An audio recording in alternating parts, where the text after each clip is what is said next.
Is fashion rebellious, political?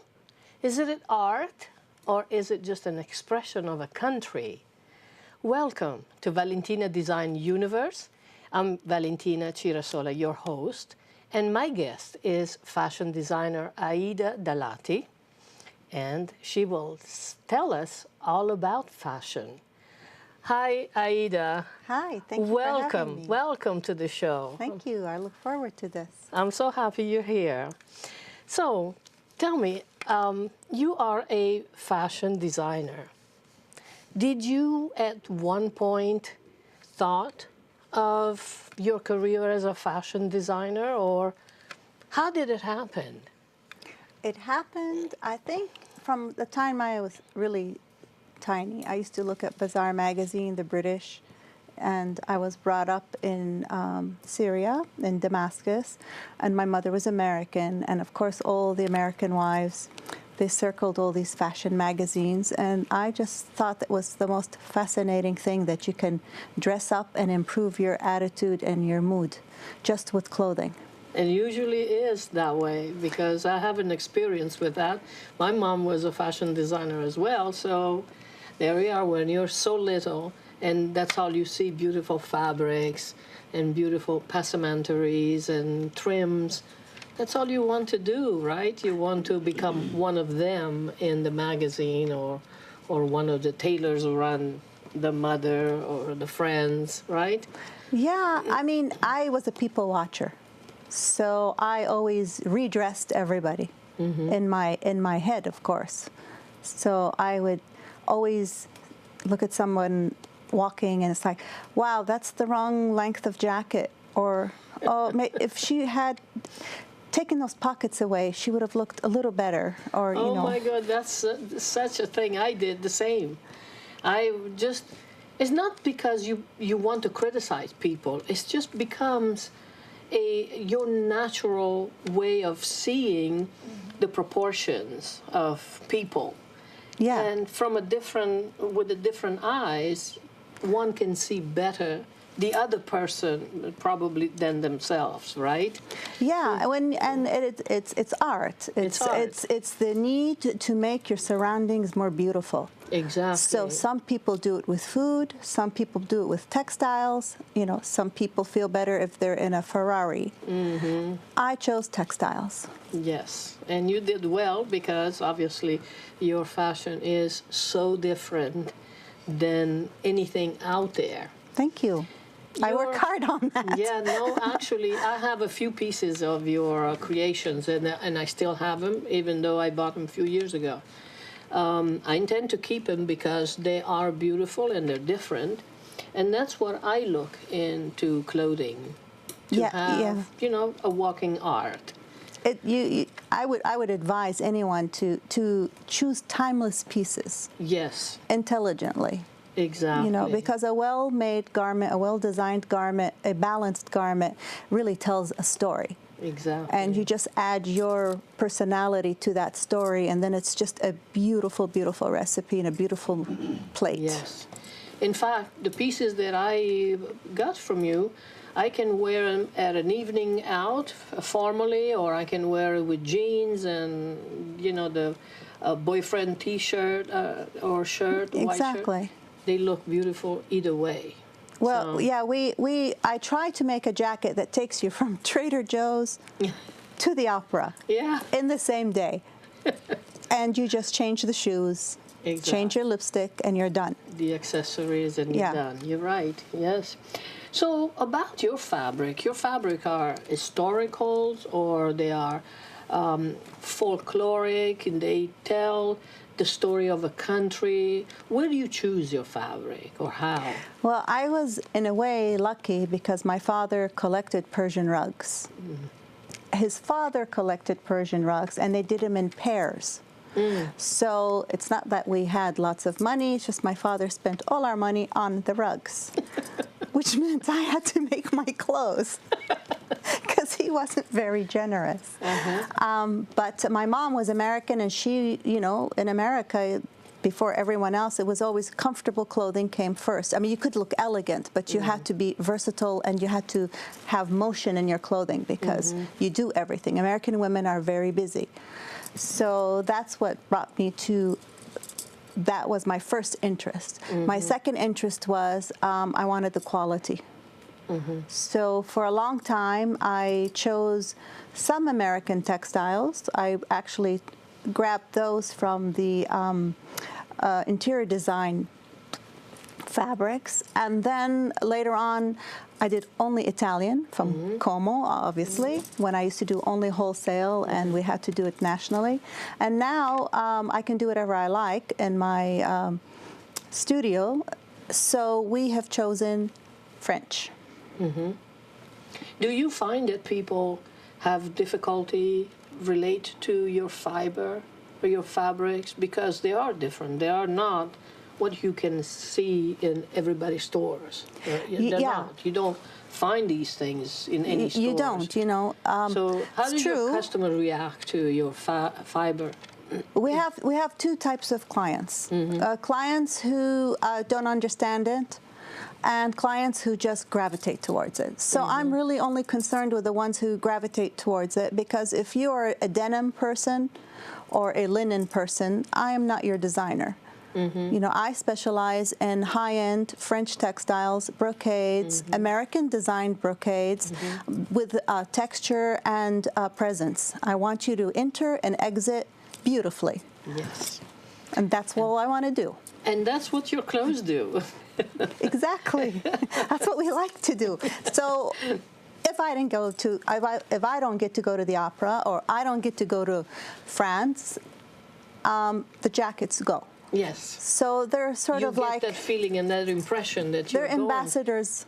Exactly. They're my secret way of getting places. Yes, absolutely. It's kind of when I said, when I clean the house, I put high heels on. Exactly. Makes things work so well.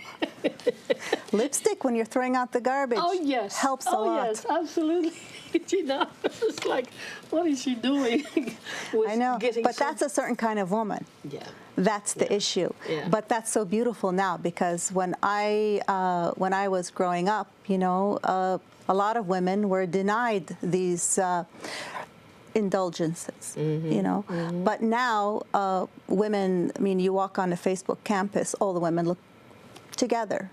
Even if they're just in jeans and a T-shirt, but, you know, they're wearing the beautiful jewelry. You know, you can be feminine, smart, busy, creative, a genius, all together at the same time. And that's, I think the jackets are timely, because you can also stand out.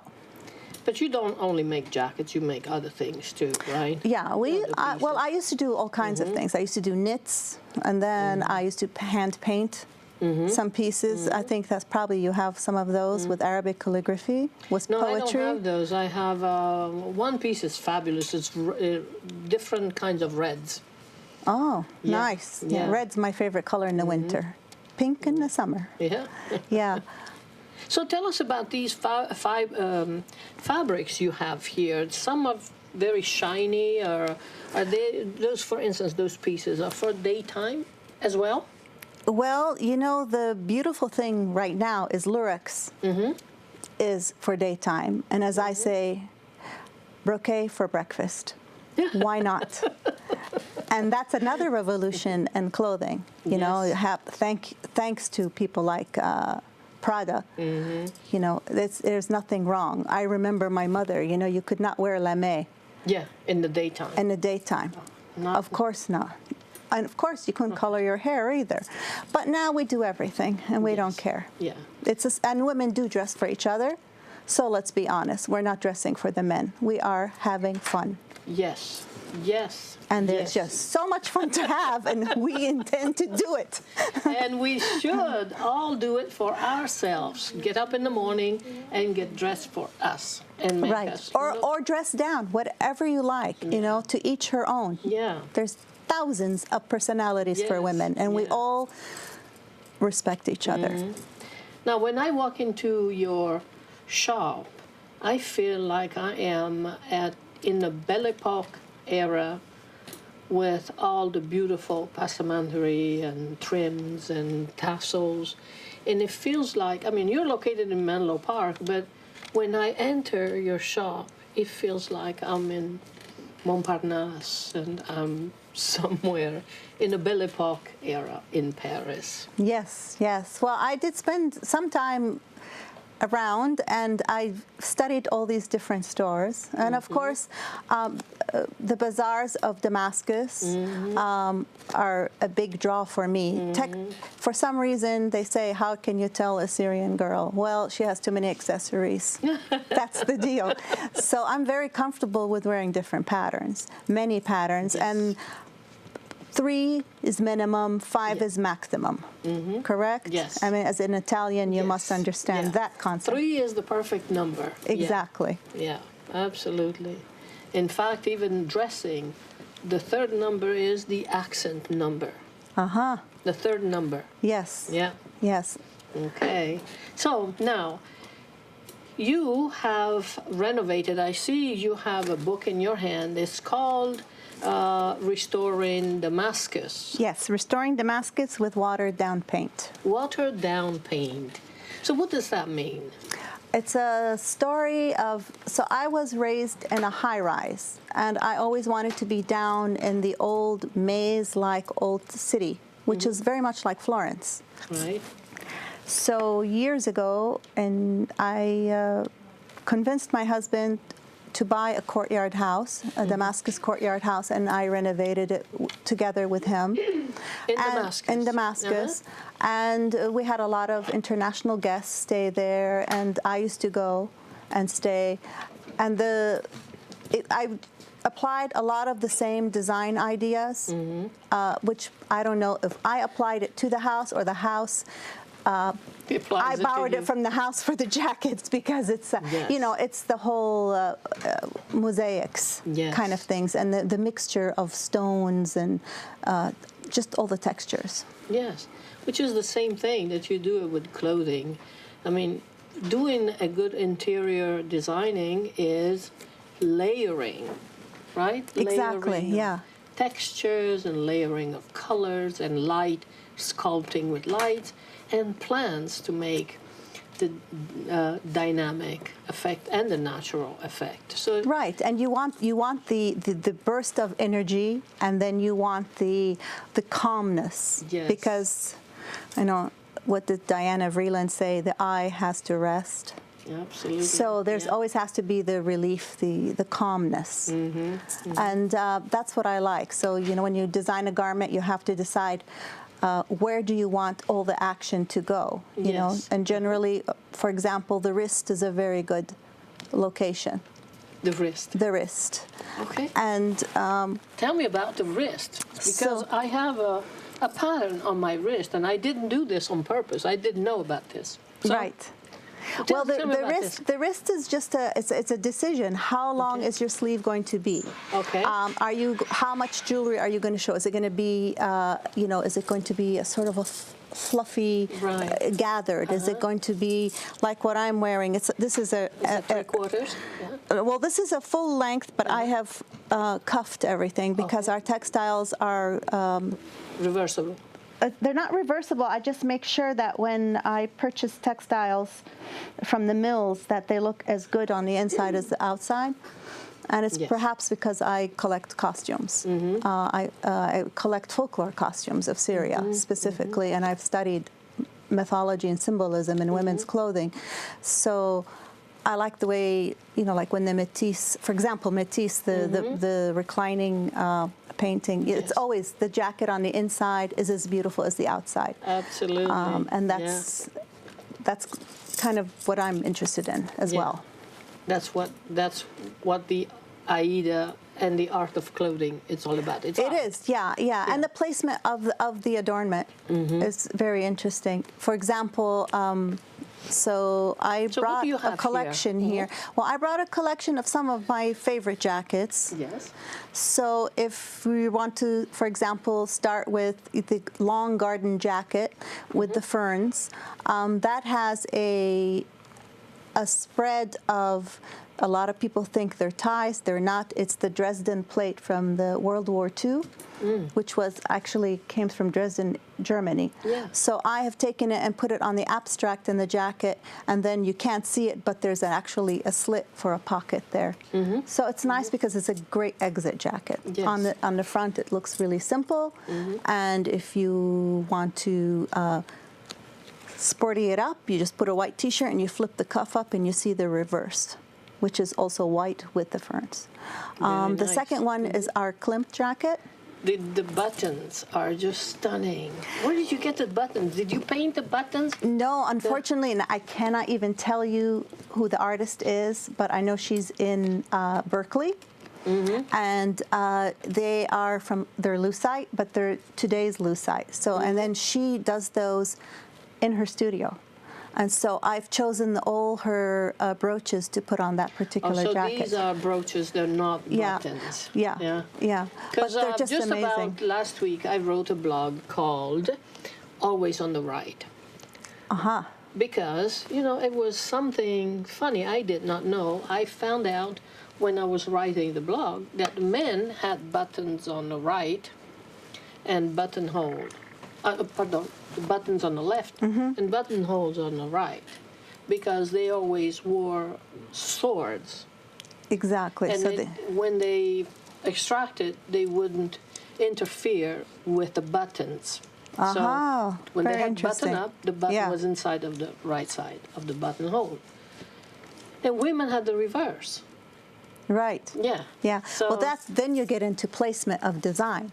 Right. So I can add to that is that historically, when you really look at men's clothing versus women's clothing, you find going back to the 19th century and military, specifically military uniform, it's very built up on the shoulders. Right. Now, generally, a Western person looks at you and they say, oh, that's because to accentuate the man's physique. Right. But if you look in from a mythological perspective, it's because if you look at old costumes, they usually viewed it as adornment and decoration to protect the head of the man. It's from evil or etc. In the mythology. In the mythology, okay. While women had the protection always down the chest or on the hips for the womb. Right. Yeah. So I made that wrong before when I said the men had a button. The men had the button on the right and the buttonhole on the left. Right. So where do I have mine? So I have them right. The women have buttonholes on the right. It's always on the right and the buttons on the left. That's for ceremonial swords, etc. So I thought those were buttons. No, we have beautiful buttons. Yeah. I work a lot with an artist in Florence, and he does lucite buttons. I can't tell you what his name is because it's been so many years since I purchased all of them. And then they're laser cut with Swarovski crystal inside. Exquisite, I bet. It's amazing what they can do. Yeah, it's really fascinating these days. Nice. Love it. So the book talks about the restoration that you did? The book talks about the restoration, but at the same time, I have a very big interest in empowering women and empowering myself, obviously. And it was really an examination of Syrian people and our attitudes, because I went back after many, many years and spent a lot of time with all the masons and the marble designers, etc., with my husband. And it's just a chronicle of building the house, but then I go into what happened afterwards, and then the revolution, and then my father passing away, and all the customs. But it was a lot of fun. It was very long. I remember I wrote the book in 4 months, and I thought, oh, I'm done. Well, 8 years later, 10,000 edits later, And 75 images later, it's finally I done. know all about it. I'll never do it again. I am not a writer. No, you will do it again. Next time you have something interesting again, you will do it again. You Trust think me. so? Yes. I'd rather express myself in textiles, Oh, yes. and I like helping women in general. That's my thing. Yeah. And so when women wear these things and don't know anything about it, what is their reaction? You mean when they don't know anything about the the fabric? Well, I think fashion? they gravitate towards the colors, They're obviously, attracted by the colors, and quality. right? Yeah. You know, even quality food is attractive. Quality Right. textiles are attractive. Right.